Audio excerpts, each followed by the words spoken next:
Ադրբեջանի տարածքով դեռ 50 անգամ էլ պետք է ցորեն մտնի Հայաստան, որ հավասարվի հացահատիկի այն քանակին,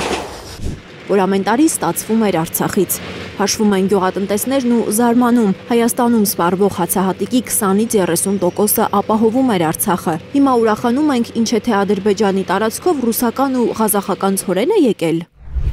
Ընդամենը 1000 կամ լավ 2000 տոննա ցորեն է մտել, 200-300 $100,000, լավ 400,000 $-ի ցորեն է մտել ու այնպես է ներկայացնում, ոնց որ խաղաղության աղավնին է եկել մեր մոտ, կամ մեր բնակչությունը շրջափակման մեջ էր, սովահար էր լինում ու այդ ցորենի մուտքով մեր բնակչությունը փրկվեց։ Այս գիշեր Ադրբեջանի տարածքով Հայաստան է հասել նաև ղազախական ցորենի առաջին խմբականակը 1000 տոննա։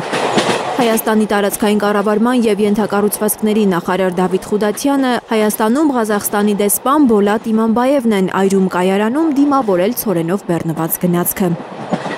Վերջին 35 տարվա ընթացքում առաջին անգամ են վագոններ անցել Ղազախստան, Ռուսաստան, Ադրբեջան, Վրաստան, Հայաստան երկաթուղով։ Սա հնարավոր եղավ նախ իրականացնել Հայաստանի և Ադրբեջանի միջև ձեռք բերված խաղաղության համատեքստում ի կատարումն օգոստոսին Վաշինգտոնում ստորագրված փաստաթղթերի։ Այս նախադասությունը կարծես անգիր են արել բոլոր իշխանականները։ Մինչդեռ գյուղատնտեսներն ու գործարարները զզվելի պոպուլիզմ է, տհաճ պոպուլիզմ է։ Ավելի մեղմ ձևակերպում չեն գտնում նկարագրելու այս պատմական իրադարձությունը որպես Վաշինգտոնյան բանակցությունների արդյունք ցույց տալու ԿՊԱ-ականների ջանքերը։ Հարություն Մնասականյանը հիշեցնում է, Բաքվից ենք իմացել Հայաստան-Ադրբեջան երկաթուղային հաղորդակցությունը վերականգնելու մասին, որովհետև երկաթուղու գործարկումը Ադրբեջանի որոշումն է։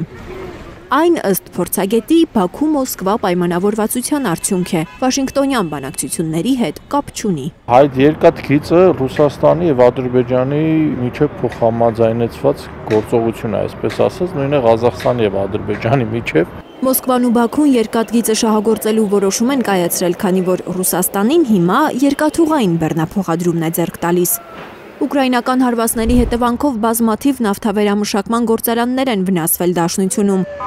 Դիզելը կտրուկ թանկացել է, Լարսի ավտոճանապարհով բեռ տեղափոխելը այս պահին Ռուսաստանին ձեռնտու չէ։ Միջև թանկացումը, միջև Ադրբեջանի թույլ տալը, թող ասեն մենք ենք բանակցում, որ Ադրբեջանի տարածքով կա։ Ուղիղ Հայաստան էլ չի մտնում հասկանալի պատճառներով, որովհետև մեր երկաթգծերը քանդված են Ադրբեջան-Հայաստան եւ գալիս է տարանցիկ մի հատ էլ հասնում է Վրաստան, Վրաստանից նոր գալիս է Հայաստան, ինչը էլի լրացուցիչ ծախսը ավելացնում։ Փորձագետը վստահ է, հենց Ռուսաստանում կարգավորվի դիզելի գինը եւ ավտոտրանսպորտային ճանապարհով բեռնափոխադրումները նորից շահեկան դառնան, Հայաստան եկող ցորենի այս նոր երթուղին նորից կփակվի։ Բեռները Հայաստան կհասնեն այնպես, ինչպես եղել է 35 տարի։ Լիլիթ Գասպարյան, Միլենա Պողոսյան, Գագիկ Տեր-Ղազարյան, Հայլուր։